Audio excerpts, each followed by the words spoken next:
नवाज शरीफ का 18 जनवरी से इंतखाबी मुहिम शुरू करने का फैसला। नवाज शरीफ हाफिजाबाद में जलसे से खिताब करेंगे। नवाज शरीफ मुआशी रोड मैप पर मुश्तमिल इंतखाबी बयानियां लेकर मैदान में उतरेंगे। जराए मरियम नवाज भी जलसे से खिताब करेंगी। खबर यह है कि नवाज शरीफ का 18 जनवरी से इंतखाबी मुहिम शुरू करने का फैसला कर लिया गया। नवाज शरीफ हाफिजाबाद में जलसे से खिताब करेंगी। नवाज शरीफ मुआशी रोड मैप पर मुश्तमिल इंतखाबी बयानियां लेकर मैदान में उतरेंगे। मुस्लिम लीग नून की चीफ ऑर्गेनाइजर मरियम नवाज ने लाहौर में इंतखाबी सरगर्मियों का आगाज़ कर दिया। कहती हैं कि 8 फरवरी को शेर धाड़ेगा, घुसपैठियों को उठाकर बाहर फेंकना है। आवाम से वादा करती हूँ कि शेर को फतह दिलवाएं और इंशाल्लाह खिदमत में दिन रात एक कर देंगे। लियाकत अली की रिपोर्ट देखिए। मुस्लिम लीग नून की चीफ ऑर्गेनाइजर मरियम नवाज लाहौर में अपने सूबाई हल्का PP 159 पहुंची तो कारकुनों ने वालिहाना इस्तकबाल किया। जगह जगह गुल पाशी की गई। कारकुनों से खिताब करते हुए मरियम नवाज का कहना था, कुछ अरसे से लाहौर में घुसपैठिए आ गए। पंजाब और लाहौर 5 साल लावारिस रहा। 8 फरवरी को उन घुसपैठियों को उठाकर बाहर फेंकना है। पिछले 5 साल में जब घुसपैठिए लाहौर में घुसकर कब्जा कर लिया, तरक्की का पहिया आगे नहीं बढ़ा। ये मेट्रो ऑरेंज लाइन जिसको साकिब निसार 1.5 साल तक रोक कर बैठा रहा, कोई तरक्की मुस्लिम लीग नून के जाने के बाद नहीं हुई। लाहौर ऐसे हो गया जैसे लावारिस होता है। लाहौर में कूड़ा उठाने वाला भी कोई नहीं रहा। मरियम नवाज का मजीद कहना था कि 8 फरवरी को शेर पर मोहर लगाएं। हम आवाम की खिदमत में दिन रात एक कर देंगे। इक्तदार में आकर मुल्क की तकदीर बदलेंगे। आप यहाँ से शेर को जताओ, नवाज शरीफ को जताओ, मरियम नवाज को जताओ, इंशाल्लाह आपकी खिदमत में कमी नहीं आएगी। और इस हल्के की भी किस्मत बदलेंगे, लाहौर की भी किस्मत बदलेंगे, पंजाब की किस्मत भी बदलेंगे और इंशाल्लाह पाकिस्तान की किस्मत भी बदलेंगे। इस मौके पर पार्टी के टिकट होल्डर्स और दीगर मुकामी रहनुमाओं ने भी खिताब किया। पीपल्स पार्टी की हुकूमत आएगी तो गुर्बत और महंगाई में कमी होगी। हमारे मंसूबों से बेरोजगारी की शरह में कमी आएगी। चेयरमैन पीपल्स पार्टी बिलाल भुट्टो का लड़काना में तकरीब से खिताब। कहा कि बच्चों की मुफ्त तालीम, गरीबों के मालिकाना हकूक पर मकान बना कर देंगे। PSDP के स्ट्रक्चर को तब्दील करना चाहते हैं। सोलर एनर्जी के जरिए 300 यूनिट तक बिजली मुफ्त फराहम करेंगे। हर जिला में यूनिवर्सिटी कायम करेंगे। घर लेना बहुत मुश्किल हो चुका है, नौजवानों को कर्ज फराहम करेंगे। वसीला हक, वसीला तालीम, वसीला सेहत प्रोग्राम में बिला सूद कर्ज देंगे। We will increase minimum wage in real terms by 8% every year to take it to a living wage. Double public investment leading to large-scale increase in employment opportunities and thus reducing unemployment and underemployment. In order to catalyze the energy transition, the poorest households will be given free electricity up to 300 units through solar generation, and this will be funded through carbon credits. Our third pledge, education for all. We will ensure schooling for all girls and boys of school-going age and implement Article 25A of the Constitution in letter and spirit. Our fourth pledge is healthcare for all. We believe that there's nothing more important than the health of a nation, and to this end, we will extend health initiatives already in place in Sindh across Pakistan. Our fifth pledge is housing as a right. Housing for the poor, the landless, and the working class. We will be harnessing the public and private sector for home loans and mortgages for working people and for the lower middle class. PTI के voter और ओहदेदार इख्तलाफात में न पड़ें। रहनुमा Tehreek Insaf barrister Gauhar Khan का एक कहना था कि PTI के वोटर अपने उम्मीदवारों की पहचान करें, उम्मीदवार मुत्तहिद रहें। 8 फरवरी को फतह आपकी होगी। कोशिश करें कि आज तमाम लिस्टें फाइनल कर लें। PTI के उम्मीदवारों की लिस्टें वेबसाइट पर अपलोड करेंगे। हमारे बहुत कम सीटें ऐसी रह गई हैं जिस पे हमने कैंडिडेट्स को फाइनल करना है।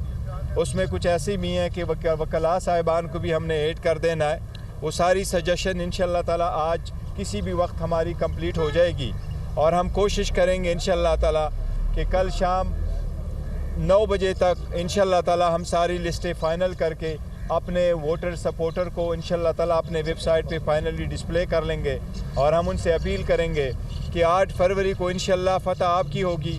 आप मुतहद रहे, अपने वोटर की पहचान करें, अपने कैंडिडेट की पहचान करें और उनको कामयाब कराएं। पाकिस्तान पीपल्स पार्टी के चेयरमैन बिलाल भुट्टो जरदारी की बहन आसिफा भुट्टो भी बिलावल के लिए वोट मांगने के लिए सियासी मैदान में निकल पड़ी। आसिफा भुट्टो जरदारी ने कहा है कि अगर आप चाहते हैं कि नौजवानों का मुस्तकबिल रोशन हो तो बिलावल की आवाज़ बने। मज़ीद तफसीलात कराची से मोहम्मद अरशद की रिपोर्ट में देखिए। भाई को वजीर आजम बनाने का मिशन, आसिफा भुट्टो जरदारी ने बिलावल के लिए इंतखाबी मुहिम तेज कर दी। आसिफा भुट्टो जरदारी ने इब्राहिम हैदरी लांडी मलीर का दौरा किया। कारकुनों ने आसिफा भुट्टो जरदारी का पुरतपाक इस्तकबाल किया, फूलों की पत्तियां निछावर की। आसिफा भुट्टो जरदारी ने आवाम से खिताब करते हुए कहा कि पीपल्स पार्टी अपने इंतखाबी मंशूर पर मनोअन अमल करके आवाम की उमंगों पर पूरा उतरेगी। मेरे भाई बिलावल भुट्टो जरदारी ने एक अवाम दोस्त मंशूर दिया है, एक गरीब दोस्त मंशूर दिया है।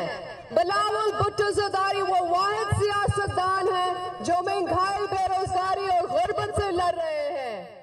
उन्होंने मजीद कहा कि अगर आप चाहते हैं कि आपको सेहत कार्ड मिले तो बिलावल भुट्टो को कामयाब कराएं। बिलावल भुट्टो ने अवाम दोस्त मंशूर दिया है, आपने 8 फरवरी को वोट तीर को देना है। आसिफा भुट्टो जरदारी इंतखाबी मुहिम के सिलसिले में कराची के दीगर अजला का भी दौरा करेंगी।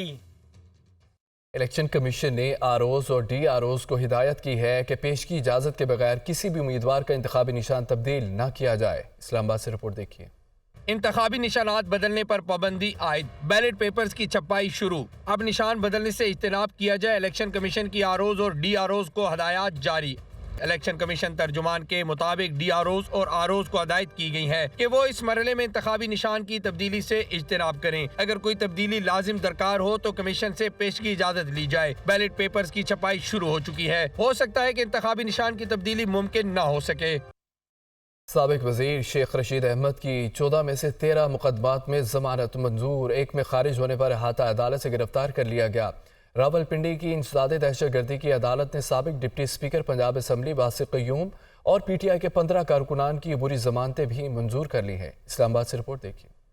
शेख रशीद अहमद की 13 मुकदमात में जमानत मंजूर। साबिक वजीर दाखिला 14वें मुकदमे में जमानत खारिज होने पर अहाता अदालत से गिरफ्तार। शेख रशीद अहमद को थाना न्यू टाउन में दर्ज जलाओ घेराव के मुकदमे में गिरफ्तार किया गया। रावलपिंडी की इंसदादे दहशतगर्दी की खसूसी अदालत के जज मलिक इजाज आसिफ ने 9 मई के वाक़यात में शेख रशीद की मुख्तलिफ थानों में दर्ज 13 मुकदमात में जमानतें कन्फर्म कर दी। अदालत ने GHQ हमला केस की समाअत के दौरान तहरीक इंसाफ के 3 उम्मीदवारों समेत 15 कारकुनों की जमानतों पर फैसला भी सुनाया। अदालत ने साबिक deputy speaker Punjab assembly वासिक Qayyum Abbasi और PTI कारकुनों की अबूरी जमानतें मंजूर कर लीं। पुलिस तर्जुमान के मुताबिक शेख रशीद अहमद को आज अदालत में पेश करके उनका जिस्मानी रिमांड हासिल किया जाएगा। सुप्रीम कोर्ट के जज साहिबान के खिलाफ सोशल मीडिया पर मुहिम चलाने वालों के खिलाफ शिकंजा कसने की तैयारियां। वफाकी हुकूमत ने मामले की तहकीकात और शवाहिद इकट्ठा करने के लिए 6 रुकनी GIT तश्कील दे दी। वज़ारत दाखिला ने बाकायदा नोटिफिकेशन भी जारी कर दिया है। सुप्रीम कोर्ट जजेस के खिलाफ सोशल मीडिया पर मुहिम चलाने वालों के खिलाफ कार्रवाई का फैसला। मामले की तहकीकात और कार्रवाई के लिए 6 रुकनी GIT की तश्कील। GIT में FIA के additional DG cyber crime, IB और ISI के नुमाइंदे शामिल। नोटिफिकेशन के मुताबिक जॉइंट इन्वेस्टिगेशन टीम में DIG इस्लामाबाद पुलिस और PTA का नुमाइंदा भी शामिल होगा। GIT सोशल मीडिया पर सुप्रीम कोर्ट के जज साहिबान के खिलाफ मुहिम चलाने वालों के खिलाफ शवाहिद इकट्ठा करेगी और सोशल मीडिया पर मुहिम चलाने वालों की शिनाख्त करके उन्हें कानून के कटहरे मिलाएगी। जॉइंट इन्वेस्टिगेशन टीम 14 रोज में वजारत दाखिला को रिपोर्ट पेश करेगी और मुल्जिमान के खिलाफ अदालतों में चालान भी पेश करेगी। चीफ जस्टिस ऑफ पाकिस्तान काजी फायद ईसा और पाकिस्तान तहरीक इंसाफ के वकील लतीफ़ खोसा एक बार फिर आमने सामने आ गए। चीफ जस्टिस ने रिमार्क्स दिए कि आप एक तरफ अदलिया पर एतमाद नहीं करते, दूसरी तरफ रिलीफ मांगते हैं। रिपोर्ट देखिए। एक तरफ आप अदलिया पर एतबार नहीं करते, दूसरी तरफ रिलीफ भी मांगते हैं। चीफ जस्टिस फाइज ईसा का लतीफ़ खोसा से दिलचस्प मुकालमा। सुप्रीम कोर्ट में केस की समाअत के दौरान PTI वकील ने चीफ जस्टिस से बानी PTI की तोशाखाना केस में नाअहली के खिलाफ दरखास्त जल्द मुकर्रर करने की इस्तदा की, जिस पर चीफ जस्टिस काजी फाइज ईसा बोले, लतीफ़ खोसा साहब आप बाहर जाकर इल्जामात लगाते हैं। चीफ जस्टिस ने कहा, खोसा साहब जल्द समाअत की दरखास्त दायर कर दें, कानून के मुताबिक जो रिलीफ होगा वो देंगे। اسلام آباد کی مقامی عدالت نے دوران عدت نکاح کیس میں بانی پی ٹی آئی اور بشرا بی بی پر فرد جرم عائد کر دی۔ بانی پی ٹی آئی اور شاہ محمود قریشی کے خلاف سائفر کیس میں 6 گواہوں کے بیانات قلم بند، توشخانہ کیس میں 2 گواہوں کے بیانات قلم بند کر لیے گئے۔ اسلام آباد سے رپورٹ۔ اڈیالہ جیل میں بانی پی ٹی آئی کے خلاف مقدمات کی سماعت۔ دوران عدت نکاح کیس میں بانی پی ٹی آئی اور بشرا بی بی کے خلاف فرد جرم عائد۔ سائفر کیس اور توشخانہ کیس میں گواہان کے بیانات قلم بند۔ دوران عدت نکاح کیس کی سماعت سینئر سول جج قدرت اللہ نے کی۔ سماعت میں وقفے کے دوران طبیعت ناساز ہونے پر بشرا بی بی عدالت سے چلی گئی۔ عدالت نے بغیر اطلاع بشرا بی بی کے واپس جانے پر برہمی کا اظہار کیا اور جیل حکام سے بشرا بی بی کی آمد اور روانگی سے متعلق رپورٹ طلب کر لی۔ جیل حکام نے بتایا کہ بشرا بی بی 11:13 پر آئیں اور 1:42 پر خود چل کر واپس گئیں۔ وکیل صفائی عثمان گل نے کہا کہ اسلام آباد ہائی کورٹ میں ہماری درخواست زیر سماعت ہے، ہائی کورٹ کے احکامات تک فرد جرم عائد نہ کی جائے۔ عدالت نے چارج شیٹ پڑھی اور ملزمان پر فرد جرم عائد کر دی۔ وکیل عثمان گل نے کہا کہ ایک ملزم کی عدم موجودگی میں فرد جرم عائد نہیں ہو سکتی۔ بانی پی ٹی آئی نے کہا کہ قانونی دستاویزات کا علم نہیں، وکیل دیکھ کر سمجھائے گا۔ عدالت نے گواہان کو طلب کرتے ہوئے سماعت 18 جنوری تک ملتوی کر دی۔ دوسری جانب سائفر کیس کی سماعت خصوصی عدالت کے جج ابو الحسنات ذوالقرنین نے کی۔ بانی پی ٹی آئی اور شاہ محمود قریشی کو عدالت پیش کیا گیا۔ عدالت نے استغاثہ کے مزید 6 گواہان کے بیانات قلم بند کر لیے، جبکہ احتساب عدالت اسلام آباد نے بانی پی ٹی آئی اور بشرا بی بی کے خلاف توشخانہ ریفرنس میں 2 گواہان محسن اور عرفان رفاقت کے بیان قلم بند کر لیے۔ امریکی دفتر خارجہ کے ترجمان میتھیو ملر نے ایران کے عراق میں میزائل حملے کی مذمت کی ہے۔ انہوں نے ایرانی حملے کو بے وقوفی قرار دے دیا ہے۔ عرب میڈیا کے مطابق امریکہ کے دفتر خارجہ کے ترجمان میتھیو ملر نے عراقی شہر رابل میں ایرانی پاسداران انقلاب کے حملے کی مذمت کی ہے۔ ایرانی بیلسٹک میزائل حملے سے امریکہ کا کوئی جانی و مالی نقصان نہیں ہوا۔ امریکہ عراق کے استحکام کو کمزور کرنے والے ایرانی حملوں کی مذمت کرتا ہے۔ امریکہ عراق کی حکومت اور کردستان کی علاقائی حکومت کی کوششوں کی حمایت کرتا ہے۔